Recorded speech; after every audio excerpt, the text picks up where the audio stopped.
Lizzie présente Ernetti et l'énigme de Jérusalem de Roland Portiche. Lu par Julien Châtelet.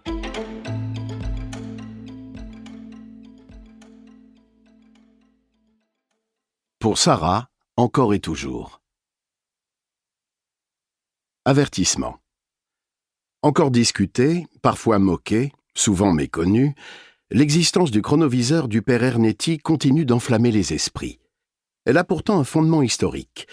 En 1964, dans l'enceinte fermée du Saint-Siège, ce prêtre aurait mis au point une machine prodigieuse, capable de voir dans le passé.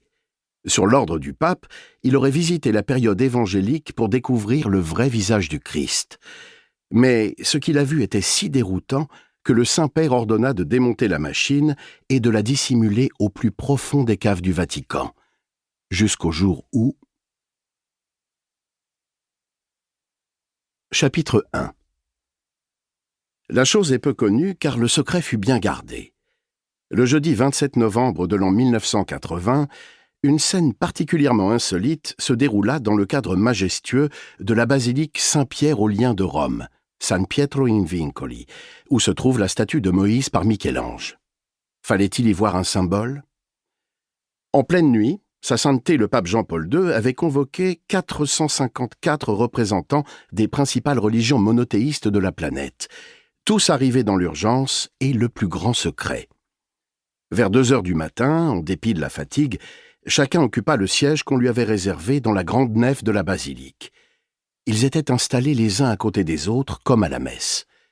Les murmures cessèrent quand le pape fit son entrée. Voûté, le visage grave, il s'avança vers le micro et regarda la salle. « Mes frères, je vous ai rassemblés car nous allons affronter une crise majeure pour notre foi. Que nous soyons juifs, catholiques, protestants, musulmans ou chrétiens orthodoxes, nous sommes tous menacés, car il est en danger. » Le souverain pontife laissa passer quelques secondes afin de donner plus de solennité à son propos. C'est alors que sa béatitude Dimitrios Ier, patriarche écuménique de Constantinople, posa la question que chacun avait en tête. « Mais qui est en danger, Saint-Père » Le pape hésita. Certains allaient crier au blasphème, mais il devait tout dire. La découverte. 2 mois plus tôt. Chapitre 2.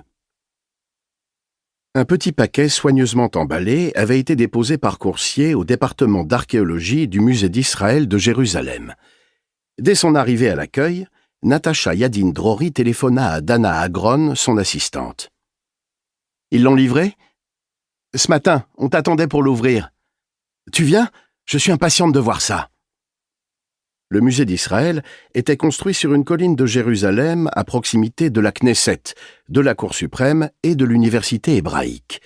C'était certainement le musée le plus prestigieux du Moyen-Orient et l'un des plus riches du monde sur le plan archéologique.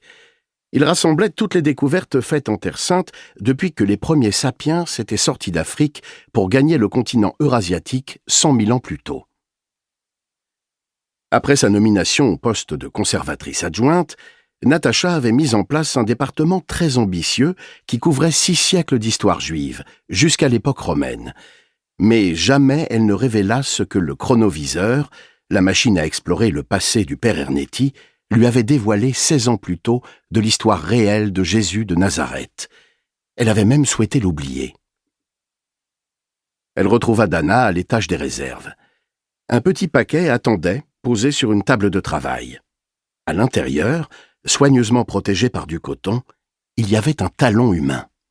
« C'est incroyable, » dit-elle. « On voit encore le clou. » Si le vestige n'avait été aussi morbide, elle l'aurait trouvé merveilleux. Il s'agissait de l'os du talon d'un crucifié du 1er siècle, encore percé d'un gros clou dont la pointe avait été tordue. C'est vraiment le premier témoignage archéologique d'une crucifixion. Natacha avait déjà vu ce talon au musée Rockefeller de Jérusalem-Est. Aujourd'hui, elle avait enfin l'occasion de l'exposer dans le cadre d'une synthèse muséologique sur le supplice de la croix. « Tu as de la documentation » Dana montra une liasse de feuillets dactylographiés. Un cahier entier d'une 50aine de pages, très détaillé. On a son identité ? Oui, c'était un contemporain de Jésus. On ignore pourquoi il a été exécuté, peut-être un crime de droit commun. L'archéologue américain qui a étudié le talon pense que chaque jambe était chevillée au poteau de la croix par un clou de ce genre. Selon lui, les mains n'étaient pas clouées, mais attachées. Nous espérons que vous avez apprécié cet aperçu. Pour continuer à écouter ce livre audio sur Google Play Livres, utilisez le lien dans la description de la vidéo.